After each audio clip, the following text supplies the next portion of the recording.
Hello friends, जय माँ बगलाम की जयदास। आज गुरुवार है तो हम सबको मिलकर सबसे पहले तो ओम श्री स्वामी समर्थाय नमः बोलना है। कहते हैं स्वामी समर्थ हमेशा कहते हैं भ्यू नकोश मी तुझा पाटिशी है। उनका कहना है कि अगर इंसान को किसी पे विश्वास हो ना हो, लेकिन किसी का विश्वास टूट सकता है, लेकिन जो मुझ पर विश्वास रखता है उसका विश्वास कभी नहीं टूटता। मेरा भी पूरा विश्वास मेरे स्वामी समर्थ के कि मेरे केशों को अब लाने ही वाले हैं, मेरी बाँ पे हैं, मेरे बॉडी वाले शख्स पे है कि मेरी अब बहुत जल्द मेरा केशव मेरी गोद में रहेगा। इसलिए मुझे किसी से कोई डर नहीं है। मेरी बाँ पता है मुझे क्या कहती है? मेरी बाँ कहती है कि मैं हूँ ना तो कोई तेरा माई का लाल, तेरा कोई कुछ नहीं उखाड़ सकता। क्योंकि मुझे याद है जब मेरे कुछ अपने ही मेरे घर के बाहर आदमी भेजते थे ना मारने के लिए। क्यों भेजते थे मालूम है आपको सच्ची बोलूँ तो? क्योंकि मेरी बाँ ने ना मुझे गले का दे दिया था सोने का पहनने के लिए। वो गले का कम से कम था 4-5 तोले का ही, लेकिन लगता था कि 20-25 तोले का। बस उस चक्कर में मैं लोगों की आंखों में आ गई थी, बाप रे इसके पास इतना पैसा आया कहाँ से।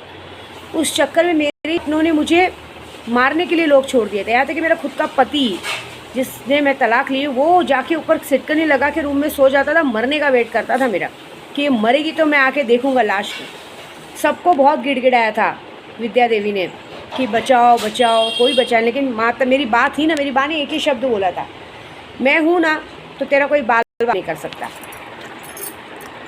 मैं हूँ तो तेरा कोई बाल बाका नहीं कर सकता। ये तो हमेशा मेरी बा ने मुझे कहा है और आज भी कहती है। मैंने आज भी मेरी बा से बात किया, मेरी बा मुझे ऐसा क्यों लग रहा है कुछ लोग मेरे केशों के पीछे पड़े हैं, कुछ लोग मेरे केशों के पापा के पीछे पड़े हैं।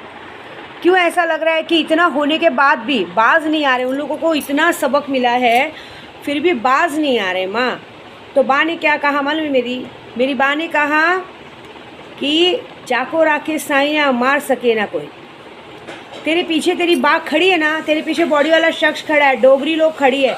कौन माधर चौध रान लोग की हिम्मत हो सकती कि तेरे तक आए? साले लोगों को मैं काट के फेंक दूंगी। मेरी बा ना एक्चुअली गाली दे के बात करती है, आपको सच बोलूँ तो। वो बोलती है जिन रान लोग की घोंसड़े में वो चर्बी है ना, सारी चर्बी ये निकालेगी बात, तू टेंशन मत ले, तू सिर्फ अपने बच्चे पे ध्यान दे। क्या होता है मालूम है? सावन के अंधे को हर तरफ हरा हरा ही नज़र आता है। मतलब एक अंधे के सामने तो चाहे दिन हो चाहे बारिश हो, उसको सब हरा हरा नज़र आता है। वैसे ये कुछ गंदे लोग हैं ना, इनको अपनी करनी का पछतावा नहीं होता है। मैंने कल हाजिदा से भी बात किया। हाजिदा बोलती है माँ जिसको जो करना है करने दो, जिसको जो पूजा पाठ करना है सब करने दो, आप चिंता मत करो। क्या है मालूम है? अब इनका कहते हैं ना पाप का घड़ा भर गया और छलकने वाला है, और बहुत ज़ोर से छलकेगा, जान दो। इसलिए ना मैं चिंता नहीं करती हूँ। बस मैं अपने केशव के पापा को बहुत मिस कर रही हूँ क्योंकि वो दूर हैं और अच्छा नहीं लग रहा है मुझे। क्योंकि इस वक्त कैसे है ना, हमेशा आदत हो गई है ना। कोई नहीं, वो भी मेरे पास जल्दी आ जाएंगे। ये है कि कल मैंने देखिए जो डाला था, जिसके कहने पे, जो व्यूवर्स के कहने पे मैंने डाला था, तो उसने कहा था माँ कुछ ऐसा गिफ्ट दीजिए जो हम लोगों को काम आए। तो उसने मुझसे सुल्तान जिन की शक्ति ली। मैं आपको सच बोलूँ तो उसने मुझसे सुल्तान जिन की शक्ति ली, और सुल्तान जिन की शक्ति बहुत ही पावरफुल है। उसने बोला मुझे माँ इस दुनिया का हर वो पावर सीखना है जिससे कि मैं लोगों की मदद कर सकूं। मुझे हर वो चीज़ें जाननी है, सामने वाला बंदा क्या कर रहा है। मुझे आईनी अमलियत सीखना है आपसे, मुझे दिव्य दृष्टि चाहिए। मैं लोगों को, मैं चाहूँ तो लोगों के पास ऐसे उंगलियाँ फिराते अपने पास बुला सकूँ, मैं देख सकूँ सामने वाला मेरे बारे में क्या सोच रहा है, क्या कर रहा है। जैसे आप सबके बारे में जान जाती हो क्या सोच रहा है, क्या कर रहा है। मुझे नमक का काम सीखना है, मुझे मारण क्रिया सीखनी है, मुझे मूड करना है। ऐसे हर वो महारत वाला काम सीखना है जो आप सिखा सकती हैं। उसके लिए आप मुझे बोलिए, जितनी बड़ी शक्ति लेने को बोलूँगी तो बोलोगे तो मैं लूँगा।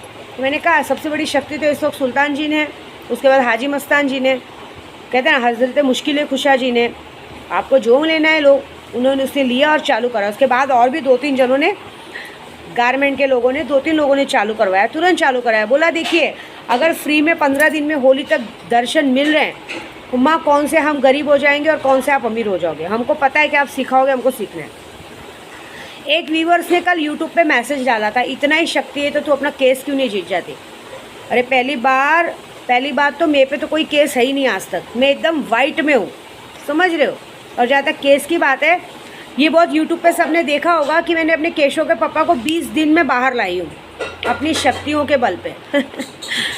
और दूसरी बात, जिस पे मैंने केस किया है, तो ये याद रखना कि उस व्यूवर्स ने भी मुझे, वो आरिफ शेख ने भी मुझे यूट्यूब पे कमेंट बॉक्स में लिखा था बगैर पति की हुई प्रेग्नेंट। देखो मुझे बहुत सारे लोग टोकते हैं कि अब तक बच्चा नहीं हुआ, ये नहीं हुआ। वो मेरी जिद है, बच्चा हो ना हो मेरी प्रॉब्लम है। आप लोगों से किसी से कोई लेना देना नहीं है मेरे बच्चे से। होगा तो भी मेरे लिए अच्छा है, नहीं होगा तो भी मेरे लिए अच्छा है। आप लोगों से किसी के घर में ना खाना मांगने आ रहा है ना खाना खाने जा रहा है। आप लोगों की पूजा चालू है, सबकी पूजा से मेरे बच्चे से कोई लेना देना नहीं। मैं तो यही बोलूँगी कि केशों पे ध्यान देना कम करें, क्योंकि आज तक मैंने देखा है जिसने जिसने मेरे केशों पे ध्यान दिया है उस घर में उनका बहुत ज़्यादा बुरा हुआ है। एक बंदा था, मुझे याद है, मोमेडन था, वो सिर्फ इतना बोला था कि बच्चा का मुझे कुछ समझ में नहीं आ रहा है। शायद मुझे लगता है वो 72 घंटे से ज़्यादा भी ज़िंदा नहीं रह पाया। मुझे याद है वो गुजर गए, उनको अचानक से लकवा मारा और 4 दिन बाद पता चला उनका इंतकाल हो गया। इतने बड़े बाबा थे कि उनके यहाँ लोग लाइन लगाते थे, लेकिन उनके साथ ऐसा हो गया। ऐसी बात है। तो मेरे पे ध्यान देने से ज़्यादा अपने पे ध्यान दो। और एक बात बोलूँगी, कमेंट बॉक्स में गलत लिखने से पहले अपना दो। देखो आप बोलते हो चूतिया बना रही है, मैं बोलती हूँ आप अपने आप को चूतिया बोल क्यों रहे हो? क्या चूतिया बनाया? जो मंत्र मैं दे सकती हूँ मंत्र किसी के पास है क्या? आप लोग शक्तियाँ लेते लेकिन उस चीज़ का करते नहीं पूरा काम। जब मैंने कह दिया कि इस अभी देखिए होली के बाद फिर कोई बोलेगा ना साक्षात दर्शन, फिर उसको दिवाली का वेट करना पड़ेगा, क्योंकि होली के बाद सीधा दिवाली आती है। फिर दिवाली में करिए, जिसको देखो जिसको लेना है वो पीछे नहीं हटते, समझ रहे हो? अभी कल ही हमने नमक का काम बखूबी किया। मैं बता रही हूँ, एक इंसान पे हमने नमक का काम डेमो के लिए किया, क्योंकि हमको ऐसा लग रहा था कि सामने वाला कुछ ज़्यादा ही बोल रहा है, ज़्यादा ही हमारे बीच में इंटरफेयर करने की कोशिश कर रहा है। हमने किया तो हमको रिज़ल्ट आ गया था। और हाँ माया मैडम पे तो नमक का काम करना बहुत ज़रूरी है। बहुत दिन हो गए माया मैडम के नाम लिए।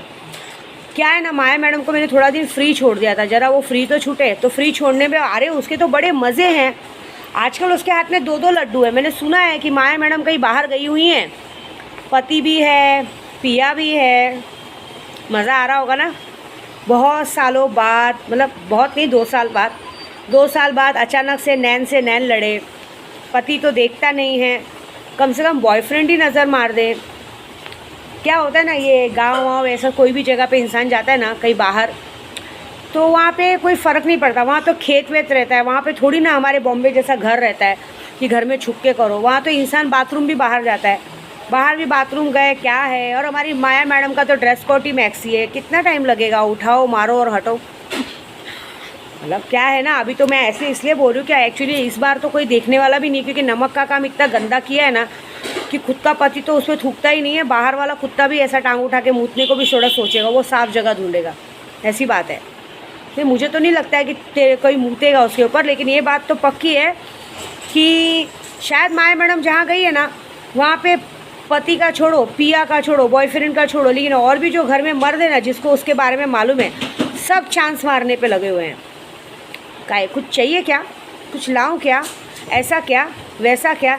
बहुत सहानुभूति आदमी दिखा रहा है। क्या है, पति तो दिन भर घर पे रहता नहीं है, वो तो खा पी के, उसके लिए गांव क्या घर क्या, मतलब है ना, गांव क्या बॉम्बे क्या, कहीं पे भी एक जैसा माहौल है, तो वो तो ध्यान देता नहीं है, वो तो थूकता भी नहीं है। उसी बात का फ़ायदा लोग बाहर वाले उठाते हैं। अरे रे रे रे बेचारी औरत, वो बेचारी औरत नहीं, उनको ना खुला खड्डा मिल रहा है ना, ऐसा मिल रहा है कि चलो आ गई ये फ्री का माल, अपन भी यूज़ करेंगे, कौन इसको देख रहा है ना। क्या होता है ना, औरत की इज़्ज़त एक बार चली गई ना वापस नहीं आती है, ये बात पक्की है कि। और इज़्ज़त उतारने वाले खुद तुम ही लोग हो। मैंने क्या कहा, मुझसे पंगा मत लिया करो ना। माया मैडम को 50 बार बोली हूँ, जितनी बार तुम मेरे से पंगा लेने को सोचोगी ना, उतनी बार तुम मुँह की खाओगी। क्या करेंगे। मैं तो बोलती हूँ कि एक बार तो बच्चे, क्या है ना, मुझे नाजायज़, मेरे बच्चे को नाजायज़ बोलने से पहले सोचा नहीं था ना, तो मैं एक बार बोलती हूँ एक बार और बच्चे की माँ बन जाओ। क्या है, गाँव जहाँ भी तुम गई हो वहाँ क्या पता चलेगा, खेत में जाना है, खेत खरियान में जाना है, जेठ नहीं तो देवर सही, देवर नहीं तो भाई सही। आप क्या शर्म आता है, मरवाओ फिर से एक और गुल खिलाओ और नाम डाल दो अपने पति पे फिर से। क्या है, पति के नशे का फ़ायदा उठा कर अगर एक बार फ़ायदा उठा भी लिया होगा तो नाम डालने में क्या जाता है ना। फिर से ले आओ और अपने आप को साबित कर दो, क्योंकि तुम जैसी औरतें ना गिरी हुई रहती हैं, तुम्हारा कोई ईमान धर्म रहता ही नहीं है। अब देखो, ये माया मैडम का नाम मैंने नहीं लिया, अब ये कोई माया मैडम अगर अपने पर पर्सनली लेगी तो उसकी गलती है, क्योंकि मेरे नज़र में माया मैडम आज की तारीख में 5 से 6 है। मैं किसको बोल रही हूँ सिर्फ मैं जानती हूँ। अगर किसी को मिर्ची लगी तो इसका मतलब है कि उसने ये कुकर्म किया है। जो नहीं किया है उसको बुरा नहीं लगना चाहिए। जैसे अभी मुझे कोई अभी यूट्यूब पे कल किसी ने कहा अरे तेरे पर केस है तू देख ले, तो मैंने उसका जवाब दे दिया ना, क्योंकि मुझे मालूम है ना जब कोई केस है ही नहीं, जिस पे मैंने केस किया है वो चूते का क्या हालत है वो सिर्फ मैं जानती हूँ ना। आज की तारीख मुझसे खाने के लाले पड़ गए, और जो लोग मुझसे पंगा लेते हैं ना उनका क्या हाल है वो लोग सिर्फ वही बता सकते हैं जिसने पंगा लिया है। तो प्लीज़ कमेंट बॉक्स में कमेंट डालने से पहले 50 बार सोचें। और माया मैडम आप तो खुश हो जाओ यार, 2-2 लड्डू है, 1 लड्डू नहीं तो 2-2 लड्डू खाओ। वहाँ नसीब बड़ा अच्छा है, कितना मज़ा आ रहा होगा ना, यहाँ वहाँ घूमने जाना, मार्केट तो घूमने जाना, नज़र से नज़र मिलना। चलो घर में तो नज़र मिलना, खाना देने के बहाने, पानी देने के बहाने, थोड़ी ना दिन भर इंसान चुप बैठ सकता है, थोड़ी ना तुम पर दिन भर सब लोग नज़र रखे होंगे। क्यों? तुम्हारी जेठानी तो आई नहीं है, तुम ही गई हो, मज़े करो, इंजॉय करो और सीधी बन जाओ। मैंने तो कुछ किया ही नहीं, लेकिन टेंशन नहीं, इस वक्त तुम सबके लिए चना कुरमुरा बनी हुई हो, मतलब सबके लिए चकना बनी हुई हो, पूरा घर तुमको चकने की नज़र से देख रहा है। साला मिल जाती तो अच्छा था यार। ऐसे ये गलती तुम्हारी है, मैंने 50 बार सबको यही कहा है, अगर मेरे में तुम लोग घुसोगे ना मैं तुम लोग में पूरी घुस जाऊँगी। और ये बात हम लोग ने किया, लेकिन सबको पता नहीं ना कि तुम पर नमक का काम हुआ है। नमक का काम इतना गंदा हुआ है ना कि पूरी बॉडी पूरा सब कुछ, सिर्फ ऊपर चेहरा सुंदर देख के क्या करेंगे, बाकी पार्ट तो सब गंदे हो गए ना। तो बस यही होता है हमारा नमक का काम। Enjoy yourself. और दूसरा ये जो मैंने अभी पूजे का डाला था, जिनको अक्ल है, जिन लोगों को शक्तियाँ चाहिए, जिनको सीखने का शौक़ है ना, वो लोग पहले ही आ चुके। और ये जो सब बातें कहते हैं ना, बातें करने से पहले 50 बार बोलूँगी, जो भी बोलो तोल के बोलो, मोल के बोलो, क्योंकि अगर मुझसे पंगा लोगे ना तो मैं कहीं का नहीं छोड़ूंगी। और मेरे पीछे मेरी बा खड़ी है, वो तो बिल्कुल नहीं छोड़ेंगे, समझ रहे हो। अब देखो क्या होता है। जय माता दी।